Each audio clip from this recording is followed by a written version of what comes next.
Good morning, everybody. We're just going to let everybody join real quick, and then we will get started today.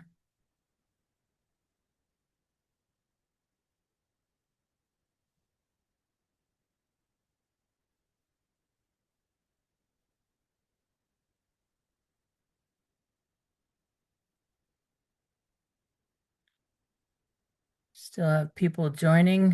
Let's give it another quick minute.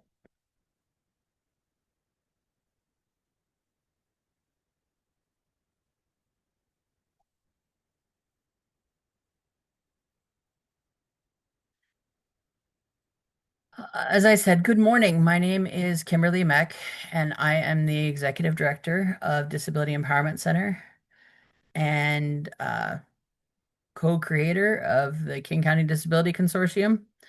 And today we are going to be presenting our Understanding Ableism series for episode for December. I'm going to go over some housekeeping information. Just a quick visual description. I am a white female who has long hair that's pulled up in a bun. I have sunglasses on top of my head. I have a very messy background, and I'm also wearing a blue sweatshirt. So captions are available in Zoom. Click Show Subtitle in your Zoom menu bar to turn them on. Captions are also running at captionviewer.net. That URL is too long to read, so we'll paste it into the chat. Caption Viewer allows you to enlarge the font and change the color and contrast of the captioning. Let's see. ASL interpreters are available today. We are presenting in gallery view, so the interpreters should always be visible. You do not need to pin them.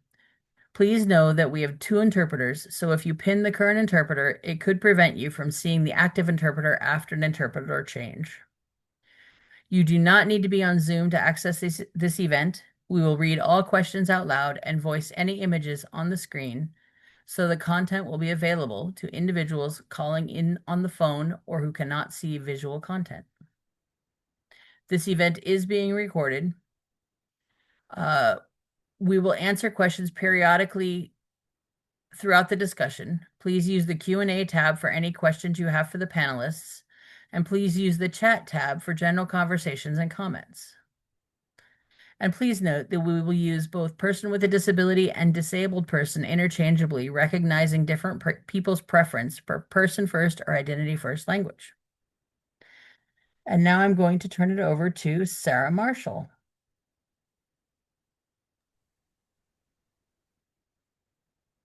Good morning, everyone. Thank you so much for joining us, and welcome to our Understanding Ableism series. So our series is hosted by the King County Disability Consortium, as well as the Disability Empowerment Center. As Kimberly said, my name is Sarah. My pronouns are she, her, and I am an AmeriCorps member serving at the Disability Empowerment Center as the King County Disability Consortium Coordinator.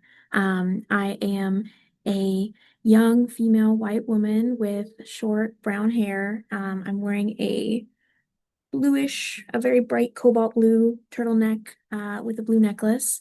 And I'm very excited that you all are here today. So to give you a little context for why we think these webinars are necessary, I wanted to give a definition from disability researcher Ian Langtree, who defines ableism as a complex system of beliefs, practices, and institutional structures that position disability as inherently negative while simultaneously privileging non-disabled bodies and minds as the standard against which all others are measured. And so with this definition in mind, the Understanding Ableism series was created to explore how ableism shows up in our policies, communities, and everyday interactions. Each session brings together community members and advocates to share lived experiences and practical knowledge with the hope of helping us all move towards a more inclusive and accessible King County. And then a little context on the King County Disability Consortium. It began during the COVID-19 pandemic as a way to connect disability-serving organizations and community members during a time of widespread isolation and uncertainty. Many people with disabilities face disproportionate barriers from healthcare access to transportation, digital communication, and basic safety. KCDC was built to share information and elevate lived experiences to respond to the needs of our disability community. And so for the 11th session of the 2025 Understanding Ableism series, we will be focusing on Gen Z and disability. Today, we will explore how young people are experiencing, understanding, and challenging ableism in both digital and physical spaces. Gen Z is the first generation to grow up fully immersed in online communities, social advocacy, and rapidly shifting ideas about equity inclusion, which shapes how they interact with disability accessibility and disability rights. So in our discussion today, our panelists will share their own experiences as young people with disabilities and as allies, highlighting how Gen Z approaches access, inclusion, and advocacy. We will explore the opportunities for creating more equitable spaces, as well as the challenges, such as digital barriers, social stigma, and gaps in education or workplace access that continue to impact people with disabilities. We hope not to just emphasize the barriers faced, but also the ways in which Gen Z are redefining what inclusion and accessibility can look like in today's world. And so I'm going to quickly upload a PDF of the questions that will be asked during the webinar to the chat. And as I do that, I'm going to ask each panelist to briefly introduce themselves with their names and pronouns, a short visual description, and what their connection is to this topic. And we will go in order of who is listed on the PowerPoint, which is Charisma, Kate, and then Colin.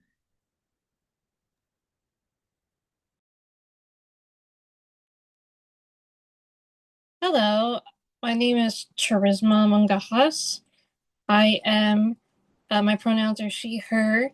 I'm an Asian with medium brown skin wearing a navy top. I have medium length brown hair. And I'm really excited to speak with you all today. I'm usually a public speaker for different events, including like my GBS Foundation, but I'm excited to see and meet and speak with you all today.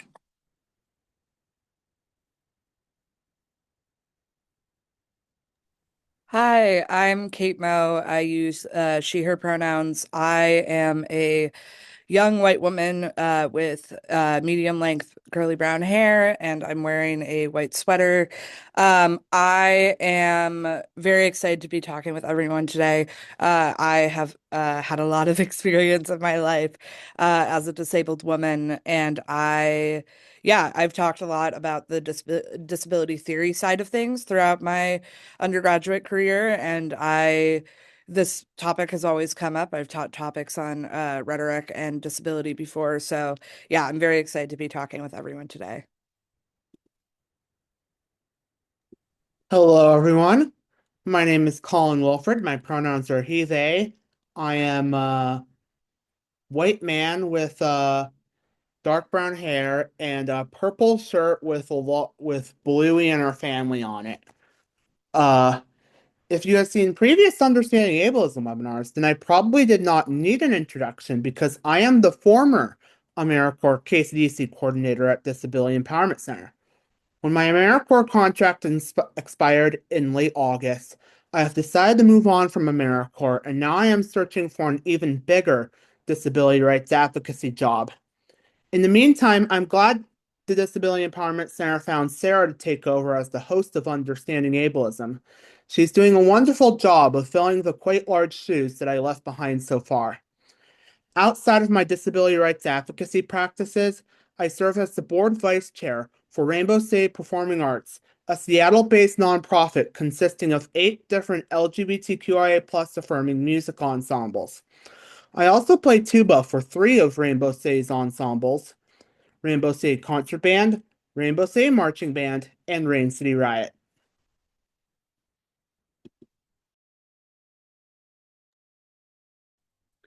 Thanks so much, Colin, for that shout out. I'm definitely very excited to be in this position. And so now we'll transition to our first question, which is going to be addressed to all of our panelists in the same order they introduce themselves. And so our first question is going to be, how did you first become aware of disability as an identity? and what moments or environments made that awareness especially clear for you?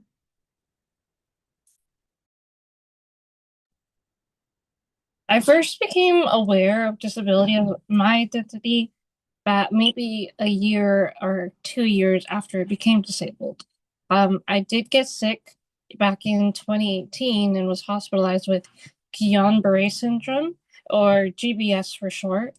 That left my body paralyzed, including my diaphragm, where now I have my trach, and at night I use my ventilator to help me breathe when I sleep. So 2 years after I became sick, I had taken time to uh, speak to like therapists for my mental health, and it included me changing therapists because the first one didn't fit for me, and I started realizing, okay, I think I'm going to accept the where I am at this point in life, and then accept all my disabilities, including not being able to walk, having my vent, and that also means how people view me outside because I was upset how people would stare at me. I slowly became more accepted to my disability and being more comfortable um, that even though I have um, limited physical function in some parts, like I can still explore different activities that still bring me joy.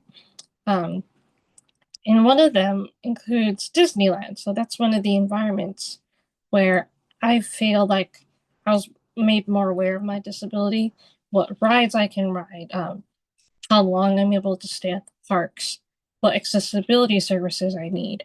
And that included their gas pass, which I have a long story with that, but it's been a couple of years now that I've been a magic key holder in Disneyland, where I regularly visit the parks. I know now which rides I can ride, where I find my mobility device can actually stay with me on some ride vehicles. Um, Not only that, I feel like I've made a new community with pin trading. So I get to meet new people, explain like who I am, what happened to me, but they also accepted that, oh, well, she's now part of our community. So I think Disneyland was a really big factor in me becoming more experimental with what I could do now that I have my disability.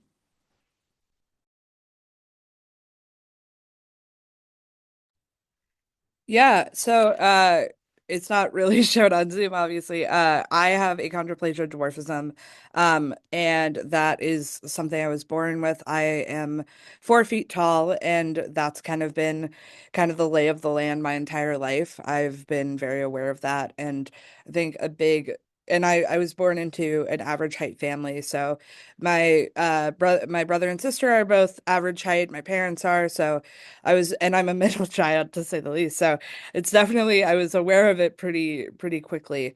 Yeah, and I think ever throughout my entire life, I've been increasingly aware of like certain areas where things might not be accessible. I'm like currently sitting in a chair where my legs dangle. So, those situations I'm just aware. So it's kind of like a constant thing I'm pretty aware of.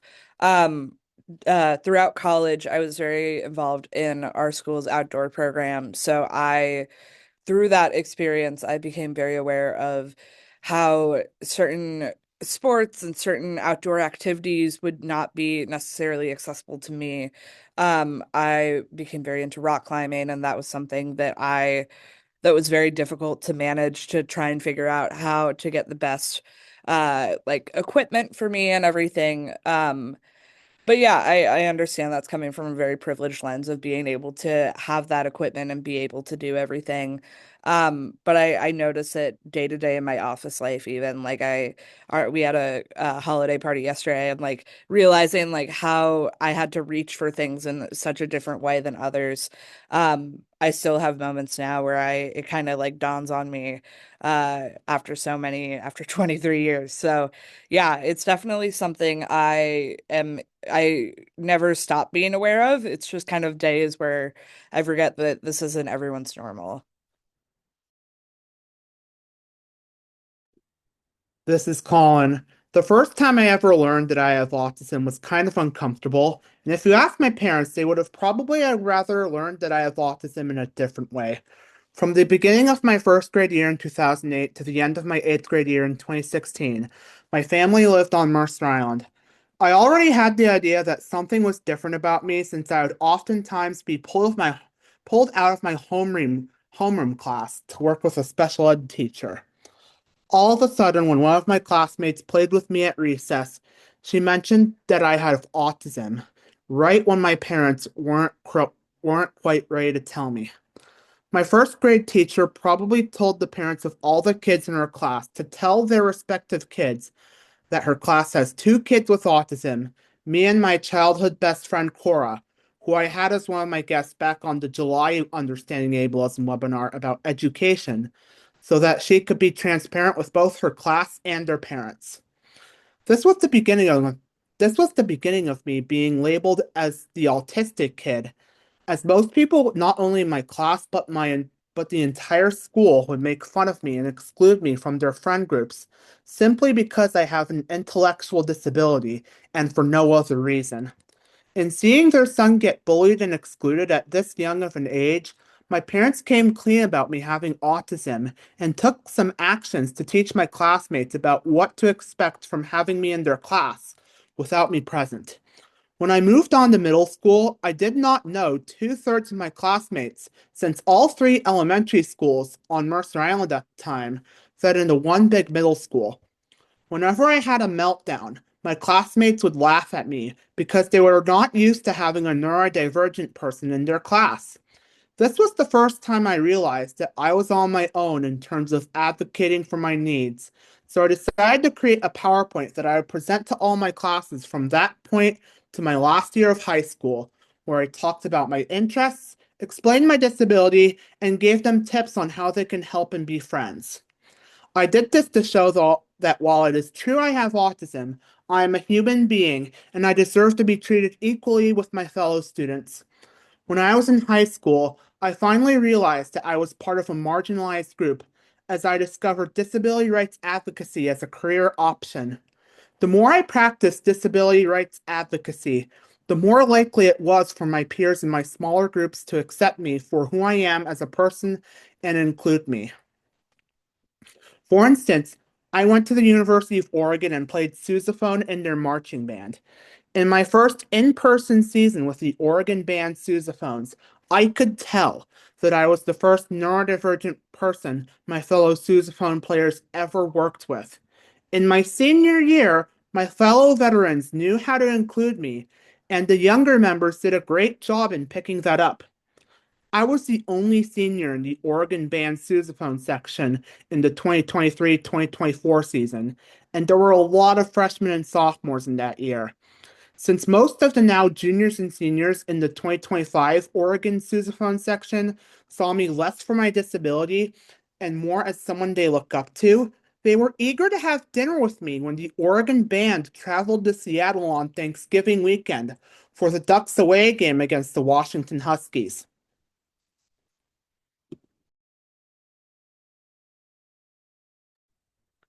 Thank you so much for sharing. I really appreciate that there's a sort of through line in all of your introductions, which was this sort of negotiation of finding out that you are kind of part of this marginalized community, but how that's something that isn't stagnant and kind of continues to grow and evolve. I think that speaks very well to the cross-disability community and sort of the evolving nature and fluidity of disability. So we'll move on to our next question, which is, How has growing up in Gen Z culture, with its emphasis on visibility, self-presentation, and social media, shaped the way you understand and experience ableism?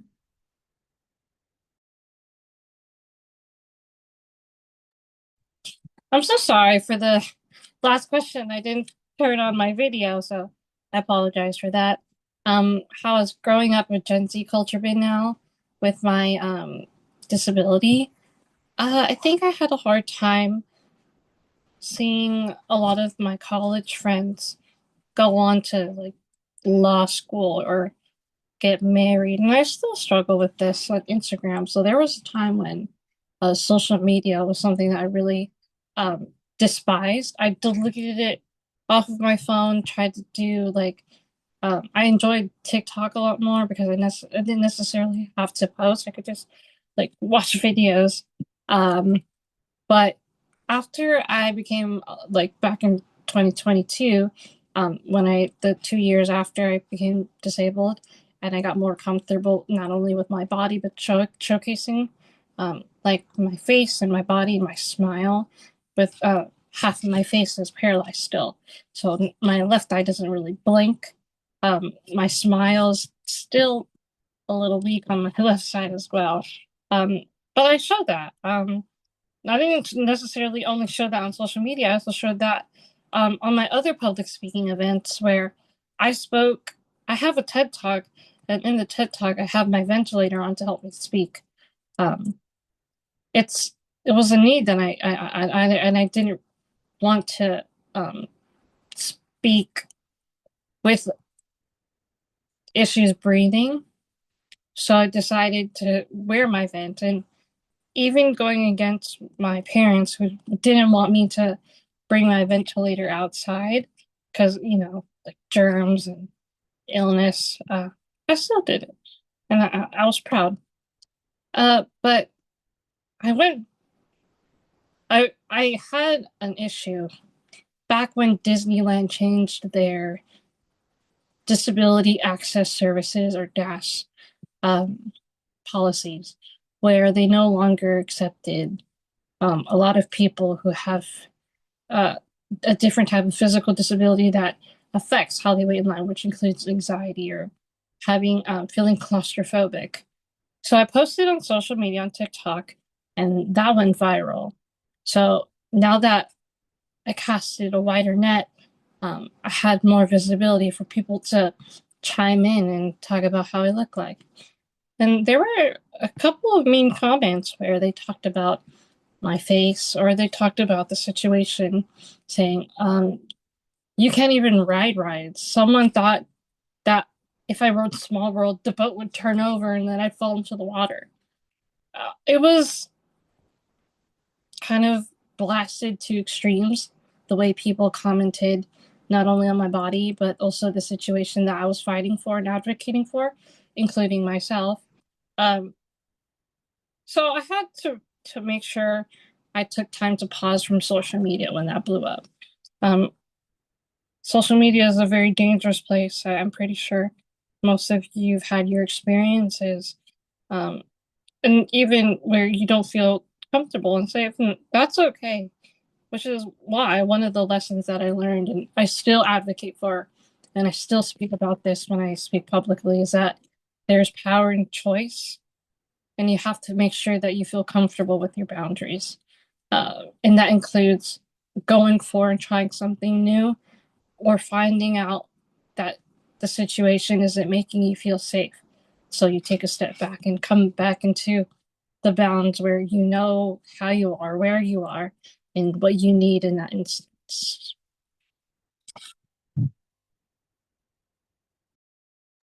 Yeah, so this is Kate talking, by the way. So yeah, this is kind of a question I ponder on the daily. I um work in communications as my full-time job right now. And I think that's been a very interesting position to be in. Uh so I'm very aware of everything. I feel like I check it, all the social medias pretty daily. So yeah, I think I've become very aware of like how things like all of that stuff. But yeah, I don't know. I think I have been in situations before. I'm like talking to everyone right now, like I said before, where if I didn't preface, it wouldn't have been really known that I have a disability. So definitely taking photos and having that awareness and visibility is kind of daunting sometimes. I'm a very proud disabled woman, but sometimes it opens up a lot of negativity.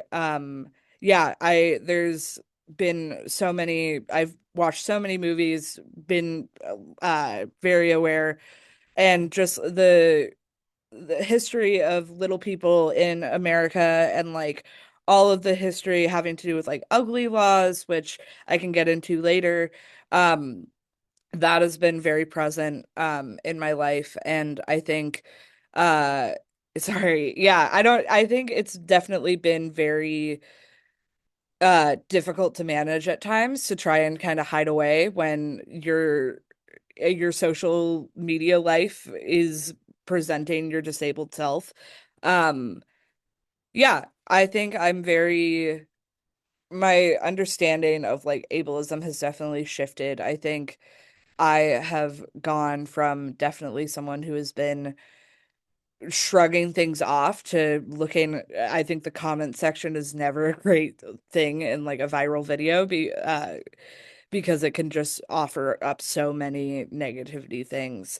So yeah, I think I like to keep a very private life sometimes because of that, but it's definitely hard to do at times because um of just situations I put myself in, which is great. I love my job, but yeah, it definitely is difficult at times.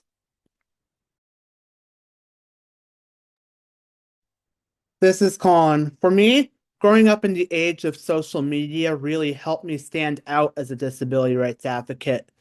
In the summer of 2018, which was between my 10th and 11th grade years, I joined a teen internship program at Magical Bridge Playground in Palo Alto, California, the Bay Area's first playground built with the idea that anyone could use it no matter their age and whether they have a disability or not. About a month before my began, my mom and I were in Palo Alto for an appointment with my therapist, but then my therapist canceled on me. Since we had time on our hands and we were in Palo Alto, we decided to visit Magical Bridge to familiarize myself with where I was about to intern. I decided to film a vlog-style video channeling my favorite YouTuber at the time, who filmed vlogs of himself and his friends exploring amusement parks. Olenka Villarreal, the founder of Magical Bridge, who you might remember from the June Understanding Ableism webinar about design, was so impressed by my video of me showing the audience around at Magical Bridge that she decided to make me the official vlogger within the teen internship program. Every Friday night during the summertime in both 2018 and 2019, I would film live vlogs on Facebook, inviting Bay Area locals to come down to see each week's guest performer as a part of their summer Friday night concert series. Not only were my vlogs well received, my fellow teen interns became the first real friend group that I ever had. With disability inclusivity basically being Magical Bridge's mission, I was seen by fellow Gen Z members in a positive light for the first time, especially since they got to see my social media skills. If any of my past occupations ultimately led me to pursue a disability rights advocacy career, then it would be when I was the vlogger who advertised Magical Bridge's summer Friday night concerts. My Magical Bridge internship built a foundation for how I express myself, how I learn from other people with disabilities, and how we can fight back against ableism in a way that is still with me to this day.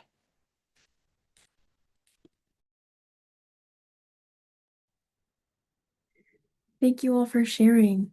I really appreciated that your responses, I think, spoke to a larger theme of social media and digital spaces and being raised in those, kind of teach a lot of young people very quickly that there are opportunities for connection, and community online, but it also is very involved with a level of risk because you are exposing yourself to people and opinions, a lot of unfiltered opinions that are not always moderated and can be tempered with ignorance and hatred. And so there's definitely a balance there, especially for people in the disability community who often turn to these digital spaces for community, but have to balance that sort of risk. So I think this translates very well to our next question, which is Gen Z often navigates disability in both online and in-person spaces. How have online platforms enabled or constrained your disability advocacy? And I know that some of you have touched on this already. So if you want to expound further on this, or maybe you have other relevant examples you'd like to share, feel free to do whatever you're feeling.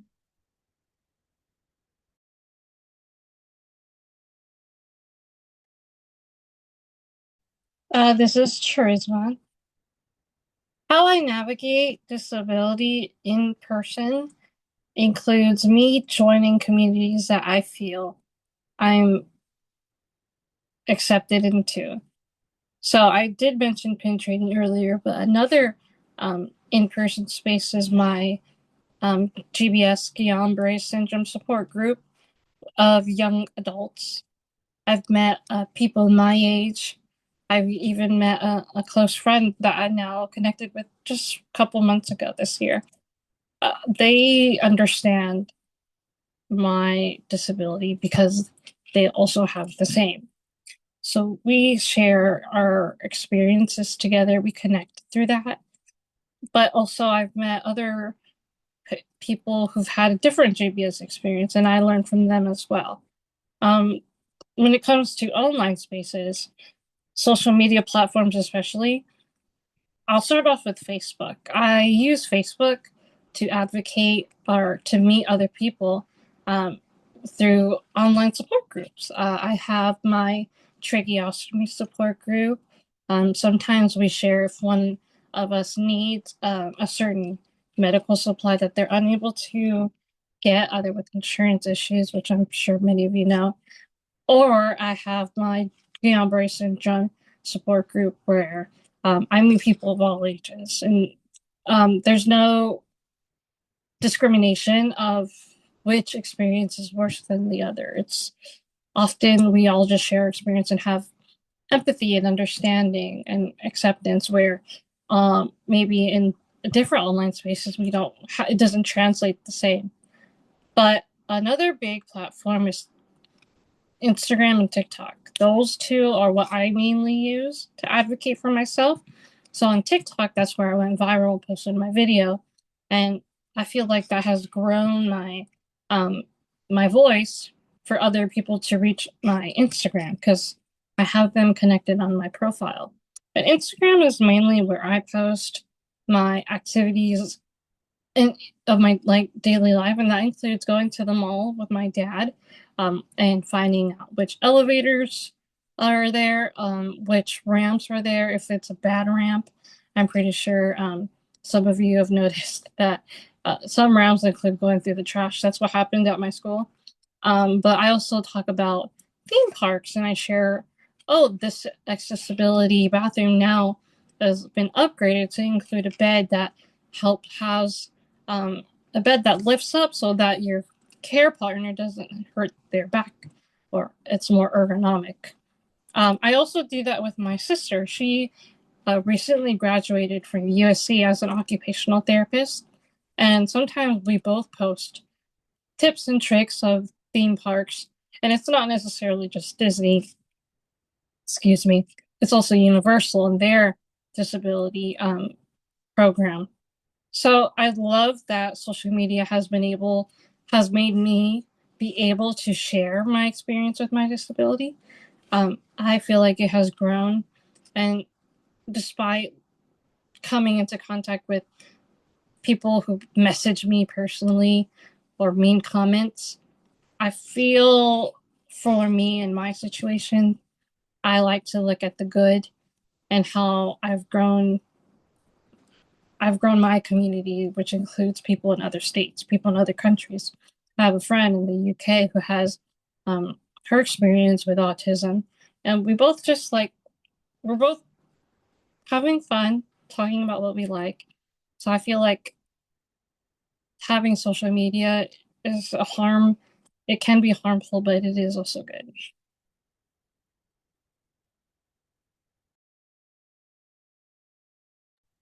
I feel like I can never find the video and mic. This is Kate. I feel like this is situations like this webinar, for example, I feel like is such a great example of what online platforms can do. I have given several presentations in the past in my college at my college where it was a 100-seat symposium, and my mom, who was over 1,000 miles away back in Minnesota, would want to see, and I would just be able to send her a link. Um, so I know it's not technically what people would think is social media, but I feel like Zoom webinars, and ever since COVID, really just the ability for ways of communicating that aren't necessarily um just simply, yeah, like face to face. I feel like the society has gotten very good about be just creating those communities.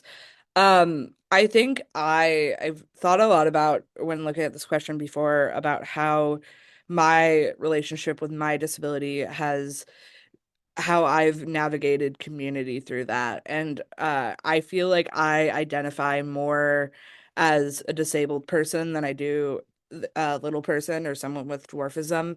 I'm not trying to speak like for all, obviously. I've just found myself in situations where I don't really identify politically a lot of the time with people with dwarfism, and that's kind of been my big no. Like I feel like to speak candidly, yeah, like I feel like for certain issues, I really have to align myself with people in order to be friends with them or be able to be cordial with them. So I think throughout my childhood, definitely, I grew up in a really liberal household, and I think I was able to, my mom has been great about helping me figure out ways for disabled advocacy. And I think that's kind of been my big, uh, that was kind of always rooted in my childhood. Um, and why I say that isn't the case all the time is because I've found myself coming back in these really amazing spaces because of social media, and I found activists through ways of where I have similar beliefs about disability advocacy and accommodations. And however much I would like to try and separate myself sometimes, it's really those are the people who understand it the most. And I couldn't do it. There's no other person in the world who would really see through my lens, essentially. And I think also up until my senior year, I was the only person with dwarfism that I was aware of at my college, and that kind of made it exciting to create bonds with different disabled people on campus. Sarah, I don't need to shout you out now, but Sarah and I both went to undergrad together, and being able to have common, yeah, to create those disabled communities was really impactful and really fun. Um, and I think, sorry, I have nose. Um, yeah, and I think I would really want to emphasize the idea of strategic activism. And I am someone who will not throw myself out in a situation if I don't know the risks. And I think I am, when it comes to disability activism and putting myself in a very visible light, I really want to know what's going to come back to me. And I think that is kind of the reason where I prefer community-based activism a lot of the time, and just like talking to people and community organizing has been has just kind of worked throughout my time in life, essentially, throughout my time in college, throughout my time now. And I think I've been definitely able to get people going in a certain way, and I think I have I don't think that community-based activism lives in person, and I think it can live online. This is a prime example.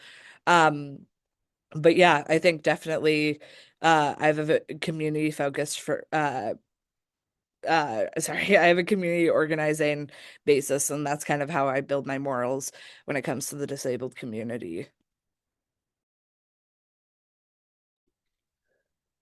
This is Colin. I see both the online setting and the in-person setting as settings with both pros and cons. The in-person setting allows me to better connect with other people with disabilities since we would get to see our reactions. However, as someone who is COVID cautious, I like to keep my mask on in indoor public places. This creates a challenge for when I speak because while I got progressively better at speaking with my mask on, there are still some people who do not understand what I say, forcing me to take my mask off briefly.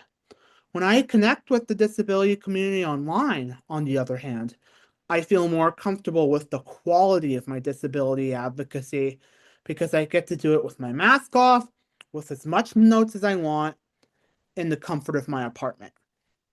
Although, since we are all faces on screens when we do online interactions, it is less likely that I would bond with the people I'm interacting with because continuous screen time would be bad, and we are not physically in the same place together.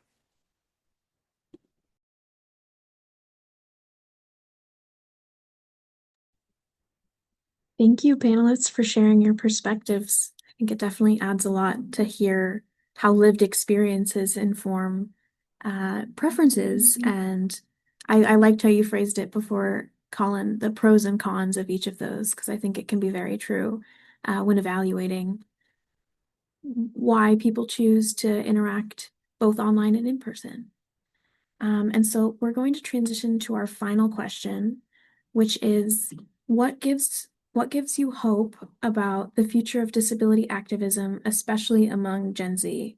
And what changes do you most want to see?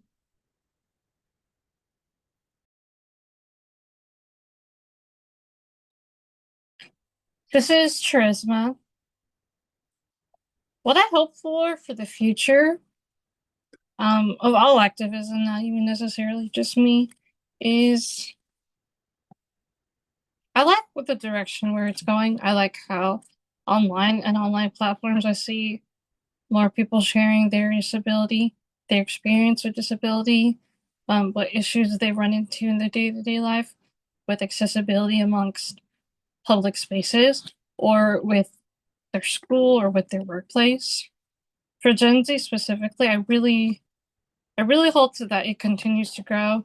I want to make sure that having my platform and how I showcase my disability and interact with it, inspires or it turns the gears of other people, younger people, to continue maybe going in that direction as well and being more comfortable. Or if not, they don't have to as well. I mean, I don't want to speak for them. I want to see more accessibility features also for other people to be able to post. Um, there's Apple has accessibility features as well, but oftentimes I feel like it could be tailored a little bit more. So including people with disabilities in that process, I feel like it would make it a little bit more efficient. I know one of the topics I spoke about was how programs for people or for other individuals who are either nonverbal or unable to speak, they use an iPad. That program is about $100 on the Apple Store. And I'm pretty sure that isn't covered by insurance. So that's one thing I brought up back in the past when I interacted with someone who also worked at Apple and what I advocated for. So that's what I hope for. Mostly accessibility features, the apps making it more detailed, and also having Gen Z generation and younger people continue to share their lifestyle, whether it be if they want to talk about their disability or they want to talk about their interests. Yeah. This is Kate. Sorry, I keep forgetting. I have a lot of hope and also a lot of fear sometimes, but I always try to focus on the positive in those situations and try and figure out where we can go from here. I think the biggest part of the future of disability activism and what people can do right now is just acknowledging and understanding disability as a theory and a concept and where people's lived experiences too. I as my subtle plug of my own theory right now is that I believe that everyone will eventually become disabled in their lifetime. And I've taken classes on this and I would love to talk further about this, but it's not, and that scares people. And I think understanding why that scares people is really vital to this conversation. Um, I think Gen Z is a very smart generation, and I feel like we have a lot to give. And I think we need to be able to have these conversations willingly. And I think we need to be excited about having these conversations.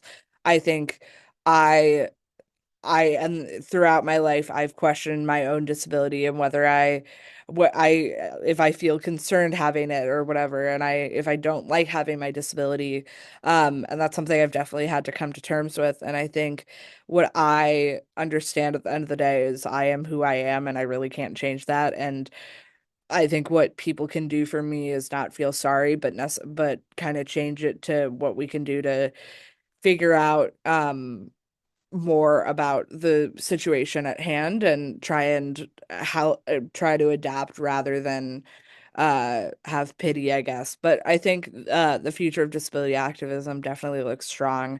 I think we have a lot of major players coming into the day or coming into play. If I can have recommend Cassidy Huff is a wonderful public speaker that I have worked closely with before. She's local, I think she's from Seattle anyways.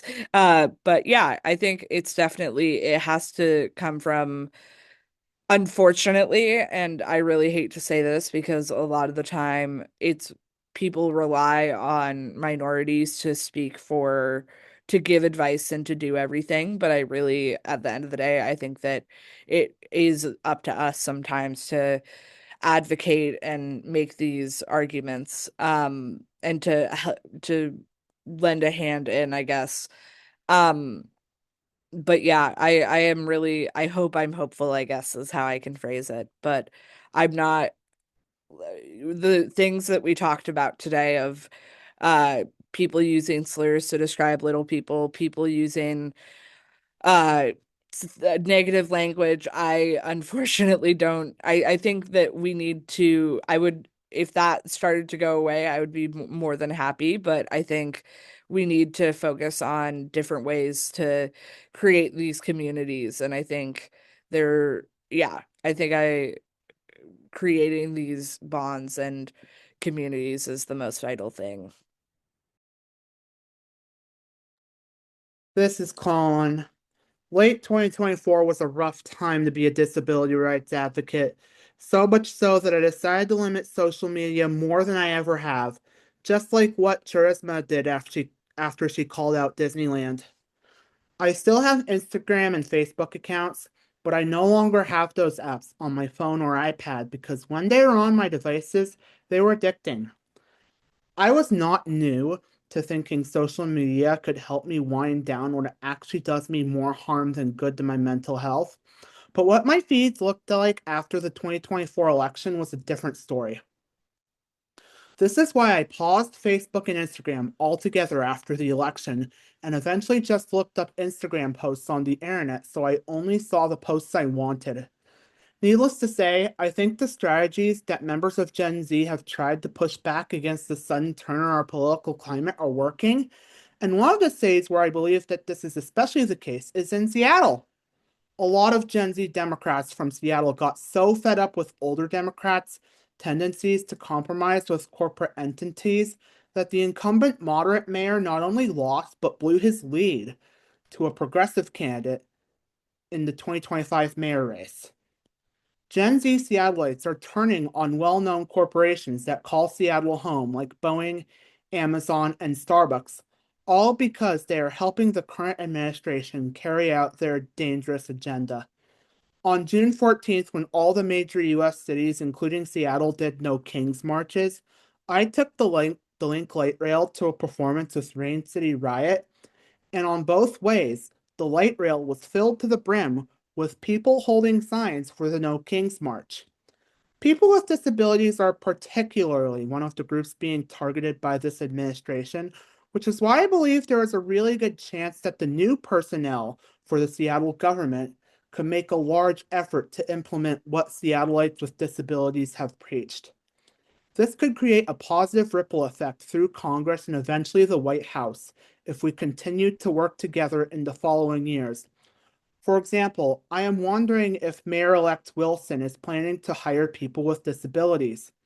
This would give people with disabilities a lot of input on how the city of Seattle is run moving forward.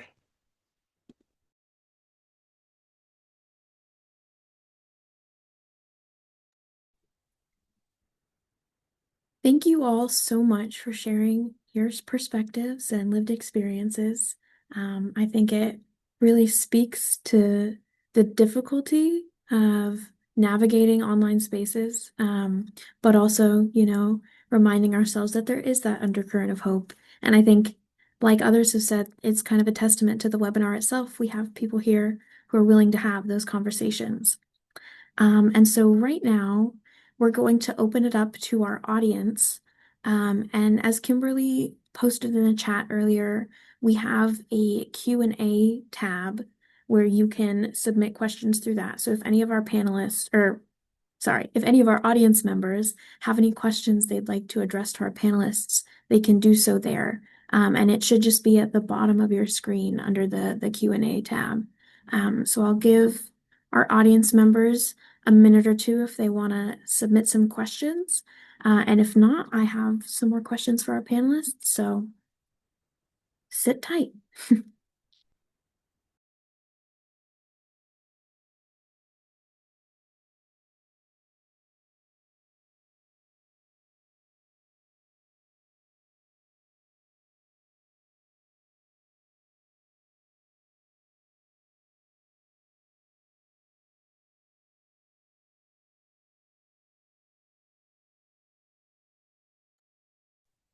And maybe what I'll do as people are coming up with questions they'd like to ask our panelists is I will ask a question to all of our panelists that they can answer right now, and then we can start looking at some of the ones in the Q&A section. And so I would like to ask this to all of you. And so I'm curious, I know that some of you have mentioned this within your specific experiences with disability. But I was wondering, have you experienced ableism within social justice or activist spaces, in those communities that are advocating for change? What did that look like? And what changes would make those spaces more accessible and inclusive? And I invite our panelists to answer in whatever order. If someone wants to respond, feel free to go ahead. This is Colin. While I have not experienced ways in which social justice and activist spaces weren't inaccessible for me, I would like to point out an accessibility flaw that Rainbow City Performing Arts, my nonprofit, once had manifest in a volunteer recruitment plan. In early March of 2025, the Rainbow City Concert Band and Rainbow City Orchestra performed at Benaroya Hall, and as one of the new board members, I was asked to recruit people to volunteer at the Benaroya Hall concert. The one Disability Empowerment Center team member who decided to sign up for a volunteer shift was Christine Dodson, the other person who served an AmeriCorps term at Disability Empowerment Center in the 2024-2025 season. There were only two options as to what kind of shift volunteers for a March concert at Benaroya Hall could work: usher and info desk. Because of her disability, Christine was unable to work the usher shift, which was why she requested to work at the info desk. Nevertheless, my Rainbow City colleagues made her an usher anyway, stating that she didn't have enough knowledge of Rainbow City to work at the info desk. Therefore, Christine opted not to go to Rainbow City's March concert. I wasted no time in telling my fellow board members what happened to Christine when she tried to volunteer at the concert for transparency. I proposed that there could be other things for volunteers to do if they are a person with a disability who is new to helping Rainbow City out, just like Christine was. For instance, Volunteers could run a merch shop to raise more funds, or they could run a table backstage that gives the performers foods, since the time at Benaroya overlaps with virtually everyone's meal times. Another reason why Christine might have opted to try and volunteer at the Rainbow City concert in the first place was because it was a free opportunity to see me perform. Luckily, shortly after the March Benaroya concert, Rainbow City was awarded a grant from For Culture that allowed us to sell tickets to our concerts for free upon request.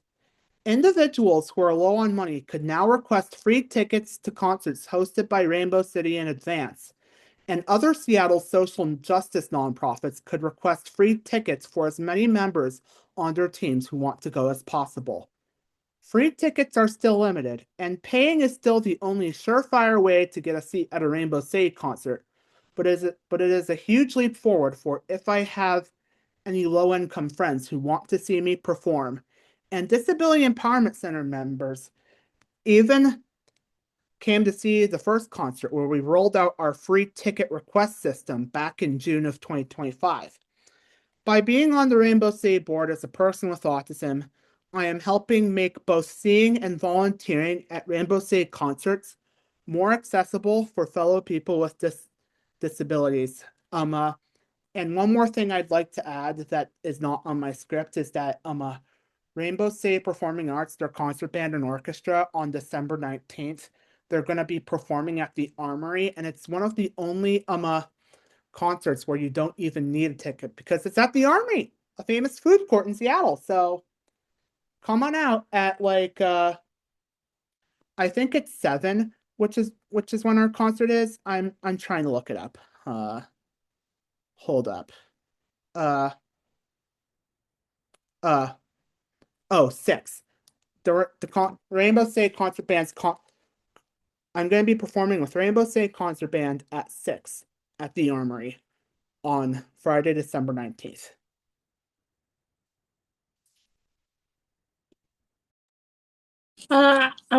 This is Trisma. I wanted to bring up one of the public spaces where I felt that I encountered like ableism. Sorry, let me just. Okay. I spoke at Capitol Hill back in May 2025. I went to the House of Representative offices to speak about Medicare and a specific bill, including IVIG or immunoglobulin through IV medication for Guillain-Barré or CIDP patients. One thing I did notice was when we went to each office, there were 2 doors. Most of them only opened one door because it includes a lock on the floor. And since they only opened that one door, my wheelchair didn't necessarily fit through. So I had to remove my JanSport wheelchair bag that holds my inhalers, my wallet, my sunglasses. I had to remove that and I had to squeeze through.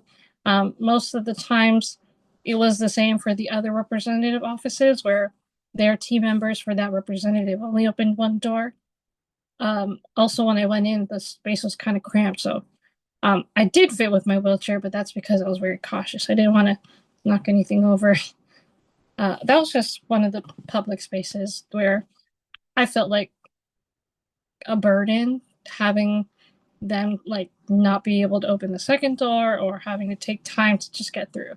I also noticed in chat one of the questions was who was my biggest cheerleader. I actually have I have to say it's my family. My mom, she helped me get out of the hospital because she advocated for me to receive intense rehabilitation, inpatient care. She even had to leave her job in order to take care of me full time, especially for the first couple of years returning home and being disabled with my medical equipment. She was well versed with that, so I felt safe enough not only to stay home but also to travel to like Vegas or to go camping and go to a hotel.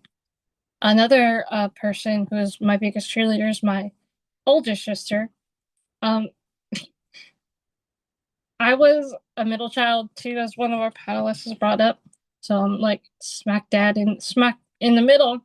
And my older sister, how her and our relationship is, she takes care of like driving me to places, but she also encourages me to speak up on social media. We do post together so that it kind of alleviates the pressure of me having to post it myself. She takes pictures of me so I can use it for my social media.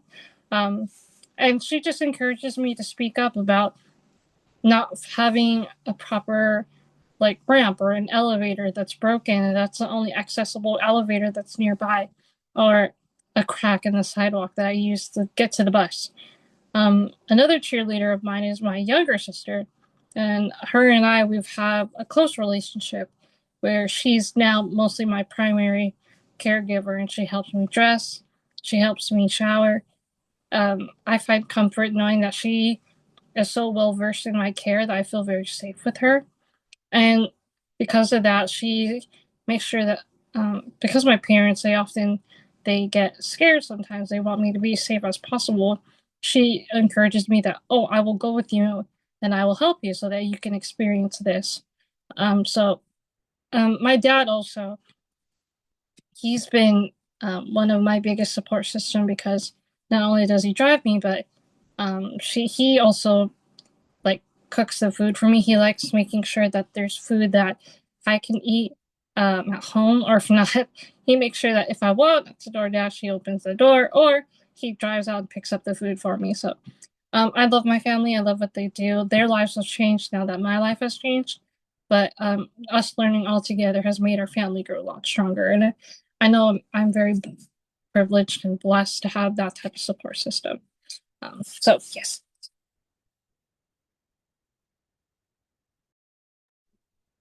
Looks like we have a lot of questions rolling in through Q&A. And just in the interest of time, sorry, Kate, I know you probably had a lot of No, I nice was things to just say. gonna say the same thing. Yeah, but Kimberly, I think, made a great point to our panelists. There are some questions in the Q&A that have connections, so maybe we'll start there.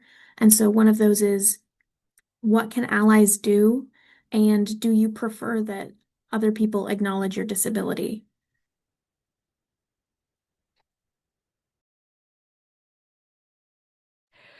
I think, for me at least, I think it's definitely kind of and this is why I have a lot of patience with it, is I think it's very, you can't, there's, I feel like only one wrong way to do it, which is just being rude and being mean and everything.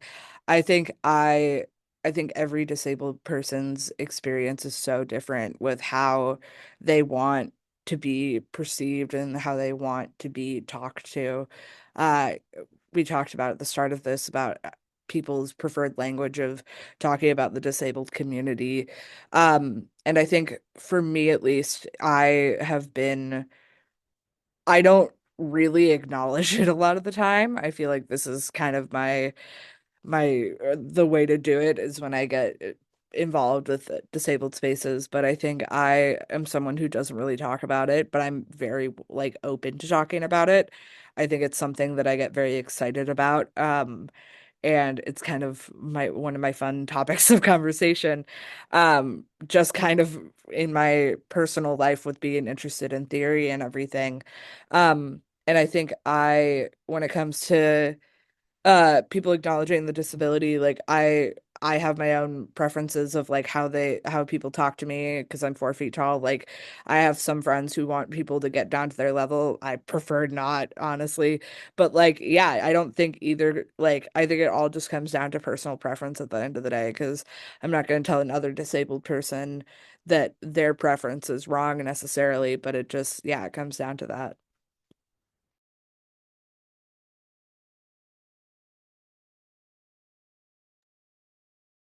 Also, sorry, really quick, Dan, I'll send you a private message because that would be fun to connect. I'm Charisma. I 100% agree with Kate and what she said about having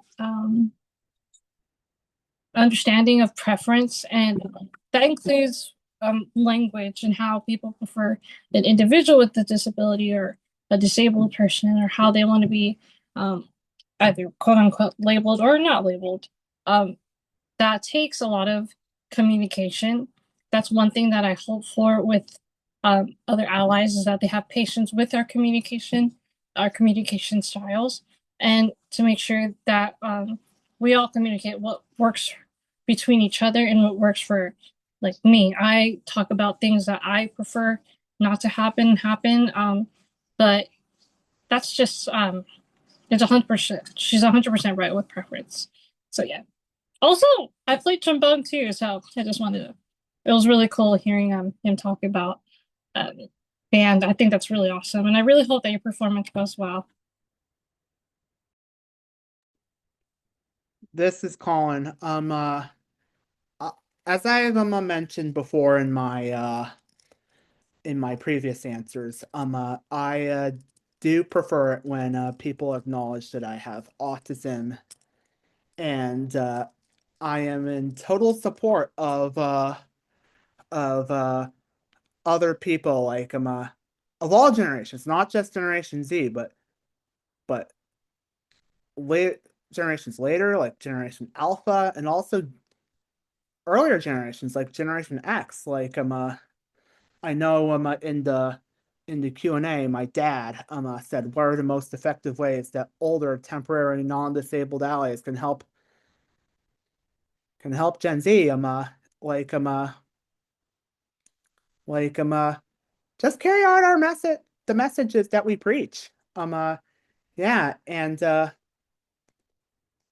that's something I'd have for all some advice I'd have for like all generations of disability rights advocates, and I'm already seeing a lot of that I'm already seeing a lot of that in my friends and allies, and going back to the question of who's your biggest cheerleader, I think for me that would probably be my family. They've always been by my side. My mom and dad have been like my biggest allies from day one. And also I'd have to say the I'd have to say the members of the Oregon Marching Band sousaphone section, at least the one at least the ones who are like one person in particular who has been a good cheerleader for me in the Oregon Band sousaphone section that I'd like to give a shout out to is my good friend Haley Rodriguez.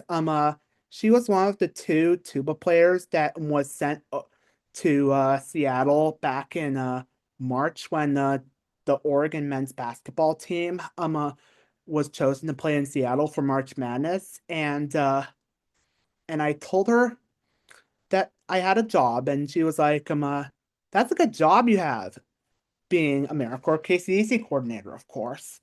And and in the, when the entire sousaphone section came to Seattle for the away game against UW, and I told the Sousa gang that I was unemployed. Haley was like, I was unemployed, and I told them about how Doge laid me off, um uh, and how I made the difficult decision to take a break from AmeriCorps because of the uncertainty AmeriCorps is going through right now, and how I've been struggling to find a job because of that.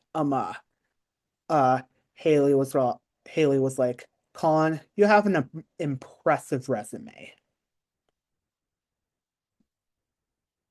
So yeah, um, uh, I'd like to give a shout out to Haley Rodriguez. She's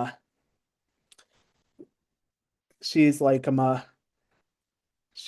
she's been like a cheerleader in the 1 year we overlapped together, which was 2023, 2024, and after that. So yeah.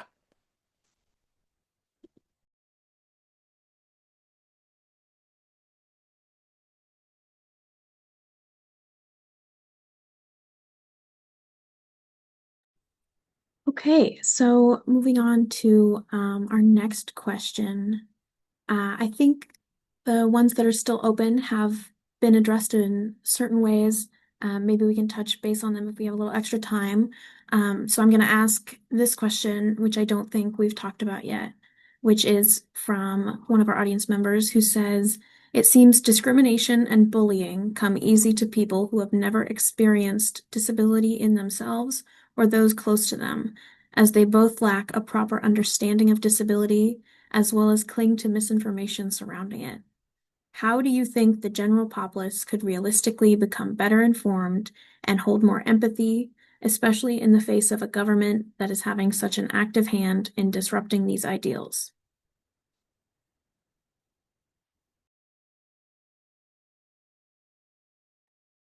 I think that I mean, obviously, we are in a very interesting government situation right now.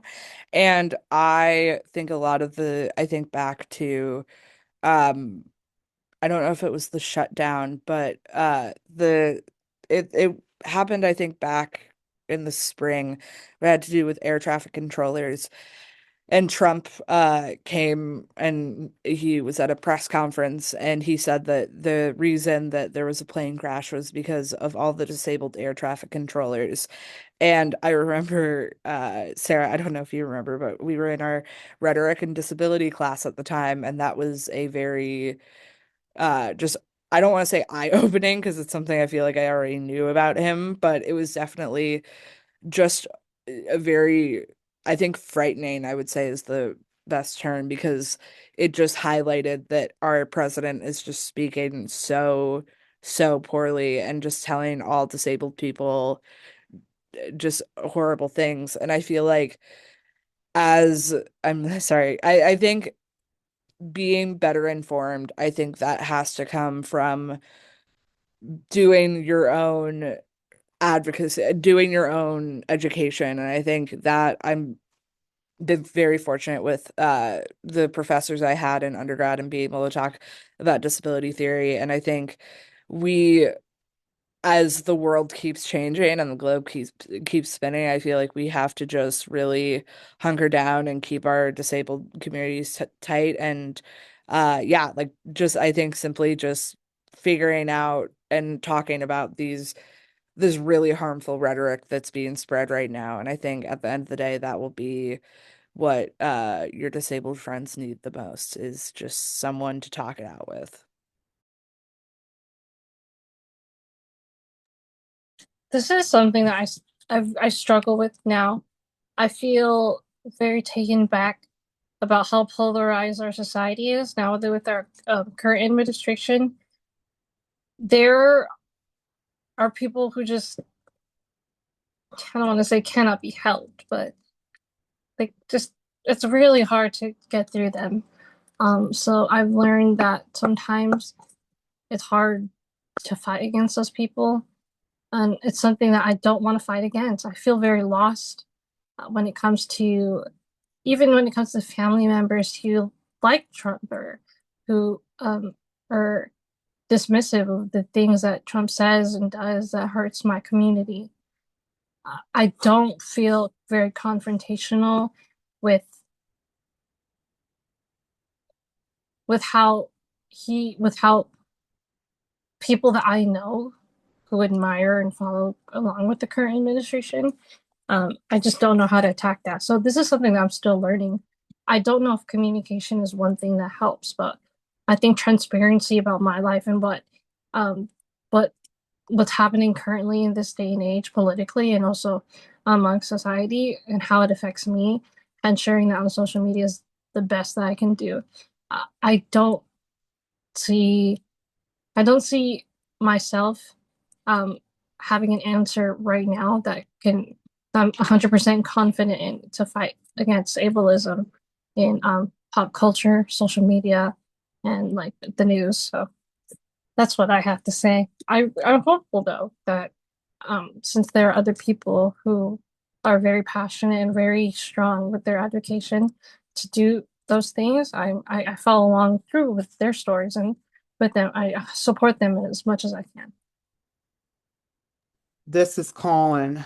Um, uh, One advice that I would give you is probably understand that probably understand some of the people who are really popular because they spread misinformation, ableist and ableist narratives and stuff like that. I'm gonna give you an example of one that has gotten on my nerves as someone who is a big Oregon Ducks fan. Pat McAfee. So, in case you didn't know, Pat McAfee is one of the commentators on College Game Day, and one of his favorite college football teams is the Oregon Ducks. He once filmed an episode of his own talk show on the field at Autzen Stadium. I suddenly began to remember Pat McAfee's controversial history in 2024 when Oregon played Ohio State in Eugene, and that week's College Game Day episode was on the University of Oregon campus. All the College Game Day commentators get to make predictions for all the key college football games that are happening on that day, including the one on the campus the episode is being filmed on. One extremely gross thing that McAfee likes to do when he picks the team from the featured college to win is that he takes his shirt off to engage the crowd. On the morning of Oregon's game against Ohio State, when McAfee picked Oregon and took his shirt off in front of the audience, I felt uncomfortable. My dad entered the room to ask me how College Game Day was, and I was like, yeah, Pat McAfee was gross. Then my dad told me he learned about McAfee's shady history in either an article or a podcast. I'm not sure which. This was where I remembered that Pat McAfee was the sports commentator who comforted Aaron Rodgers when it was revealed that Aaron Rodgers purposefully did not get a COVID vaccine, even though he said he did at first. I loved being a student at the University of Oregon, but I am quite disgusted to know that my college gave a sports commentator who is spreading a lot of popular ableist myths, such as how vaccines cause autism, special treatment. In helping shine light on Pat McAfee that distracted people from the fact that he is a terrible person, the University of Oregon pretty much helped the vaccines and autism myth get so widespread that the current presidential administration is also believing in this myth.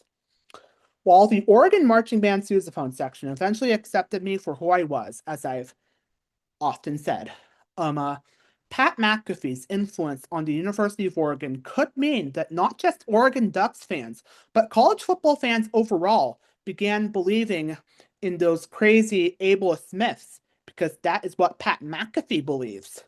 College Game Day aired episodes in Eugene twice in 2025, and I did not watch either one because I can't stand Pat McAfee for his ableist influence on my fellow Oregon Ducks fans.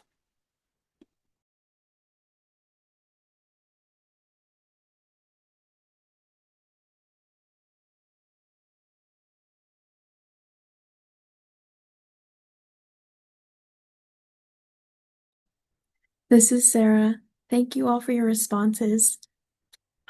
Since we're nearing the end of our time, we still have two semi-open questions. If there's any last thoughts you want to share in relation to those questions, or any last thoughts that have come up as you've listened to some of the other panelists, I invite you to share those now. We are going to try and end our webinar around 11:55, so just to keep an idea of what our timeline is going to look like. But please feel free to respond.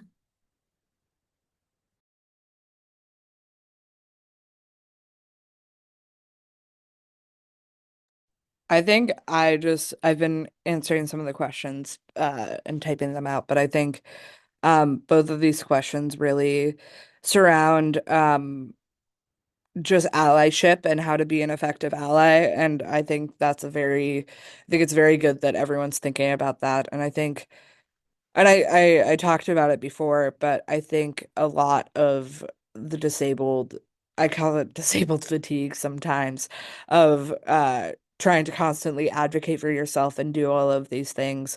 I think it's so vital that we have people standing with us to talk about these things. I think it's so vital that I'm not going through it alone. I think I have a really great support system already, and I'm always welcome. Anyone's welcome to join it. But I think everyone has a different, like every panelist here has a very different experience with their disability.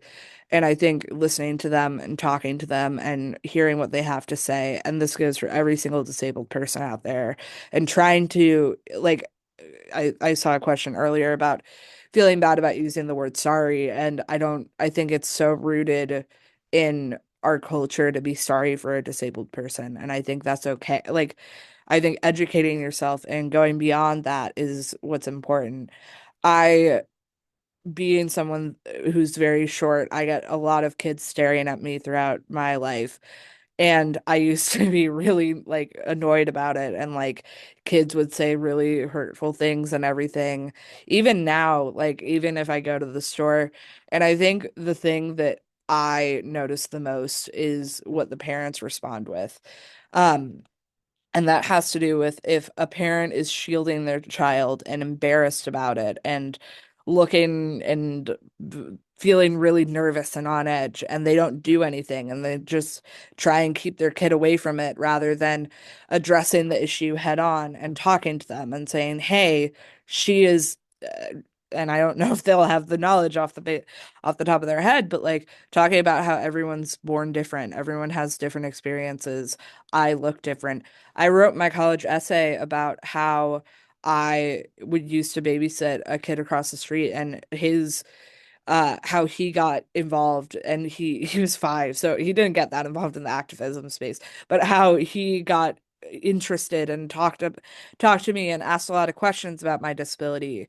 And he is that like he's I think 10 now, and he's like he has a younger brother and he talks to him about it. And that kind of, you need very, I think, to start, like, to get the train going, you just need a couple people, and then that just kind of that helps, and it just makes it so much better. um and yeah, like I said before, everyone's experiences are different, and I think at the end of the day you really just have to listen to the disabled people in your corner and hear what they have to say and help them amplify their voices. This is Colin. I want to highlight an answer that Philip gave me in the last Understanding Ableism webinar that I ever facilitated, which was about employment. It's to pretty much spend enough time with the people with disabilities in your life to know what they're interested in and know what their strengths are. Like as a member of the Oregon band, the short attention span that comes with me having autism kind of got to me in a lot of rehearsals and performances at some points. But but but like I alluded to earlier, since there were a lot of freshmen and sophomores, they they uh they cherished me as a leader, someone who's been there ever since the restructure that the OMB had to go through because of COVID. So yeah, spend enough time to know what their strengths, know what they're good at, and cherish what they're good at, and that's what's gonna help you become a successful ally for the disability community.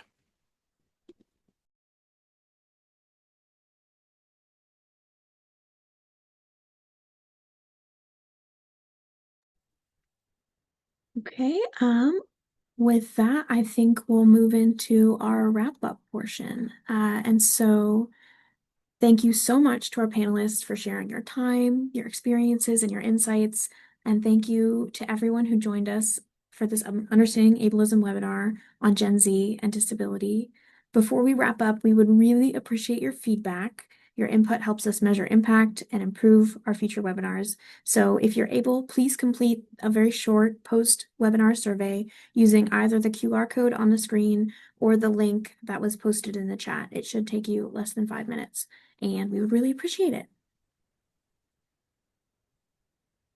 Thanks again, Sarah, and thank you to all of our panelists.